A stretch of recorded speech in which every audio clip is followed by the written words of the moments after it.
This is Plant-Based Briefing, Veganism 2025, Elvis 1964, by Victoria Moran at mainstreetvegan.com. I'm Marian Erickson. This is the curated content plant-based podcast where I narrate a variety of articles on plant-based and vegan living with permission in about 10 minutes or less every weekday, and I'm pleased to have permission from Main Street Vegan Academy to share their content. So now let's get to today's Plant-Based Briefing. Veganism 2025, Elvis 1964, by Victoria Moran at mainstreetvegan.com. Like almost every American of my generation, I remember where I was the evening of February 9, 1964, glued to the TV for the first U.S. appearance of the Beatles on Ed Sullivan. Everything changed after that. Musical styles, hairstyles, hemlines, who was cool, British boy bands, and who was not, everyone else. And yet, Elvis's post-1964 album sales total hundreds of millions of his billion-copy tally. The point? Losing popularity doesn't necessarily mean losing power, influence, or legacy. That's important to remember for vegans in the mid-2020s who are feeling like Elvis in the mid-1960s. We used to be the cool kids. 2019 was the year of the vegan. In May of that year, the Beyond Meat IPO rocked Wall Street. For a decade, the ranks of vegan celebrities had been swelling as Ariana Grande, Miley Cyrus, Billie Eilish, Zac Efron, and Jessica Chastain stood up for animals and the planet. The world finally realized that there was a protein in plants and used that fact to help sell products such as pistachios and hummus. The New York Times list had hosted vegan and plant-based titles, including Eating Animals, Forks Over Knives, The 22-Day Revolution, The Oh She Glows Cookbook, The Engine 2 Diet, and How Not to Die. Superiority Burger opened in New York, Slutty Vegan in Atlanta, and Nick's on Beverly in L.A. In 2021, Michelin-starred 11 Madison Park in New York City dropped all animal ingredients from its menu.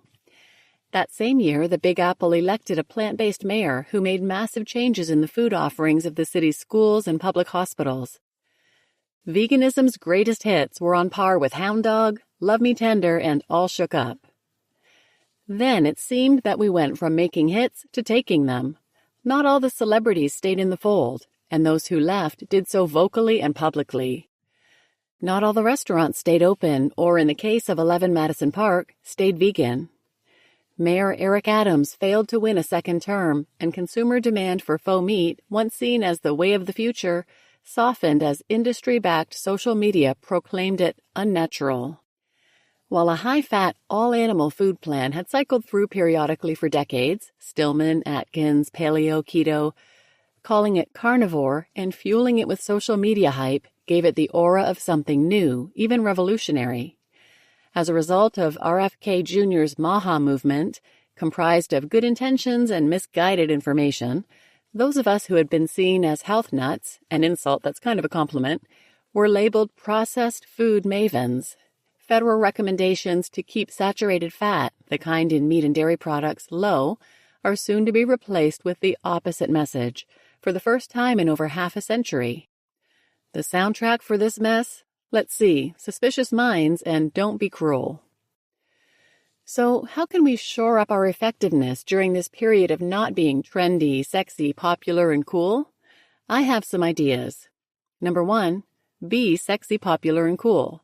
You'll set your own trends. I'm not being glib here. This simply means being your best self in your own life. The people in these photographs are fellow vegans doing just that. Jamie Logan, vegan influencer, activist, and yogi. Linda Middlesworth, coach and activist, PETA's Sexiest Vegan Over 50 in 2014. Tracy McWhirter, MPH, vegan educator, and her mother Mary McWhirter, co-author with Tracy of Ageless Vegan. And John Lewis, badass vegan, director of They're Trying to Kill Us, Diet, Poverty, and Racism.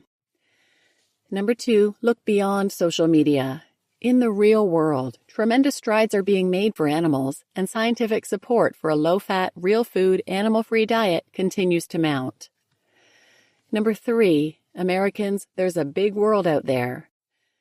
This de-veganization is largely a U.S. phenomenon. Recent polling suggests that 12% of Britons are now vegan, and the percentage in Germany is 4.7%. In 2023, Denmark became the first country to issue an action plan for plant-based foods as a way to confront the climate crisis. In Latin America, vegan-friendly restaurants are opening and thriving. 1,000 in Chile, 2,900 in Mexico, 3,000 in Brazil. Number 4, keep your eye on the goal. Change takes steps back on its journey forward. I find that it helps to have a variety of goals, planetary and personal, long-term and more immediate. And number 5, take comfort in being on the right side of history. Living kindly and sanely was the right thing to do when we were all the rage. It still is. As Dr. Martin Luther King Jr. famously said, "The arc of the moral universe is long, but it bends toward justice."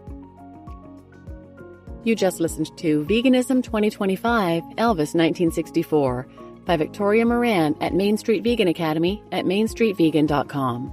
And I'm your host, Marian Erickson. Hopefully this post is a bit uplifting amid all the news and the carnivore diet and all of the misinformation being backed by industry and social media influencers. So please share this episode with anyone who might benefit, and thanks for listening.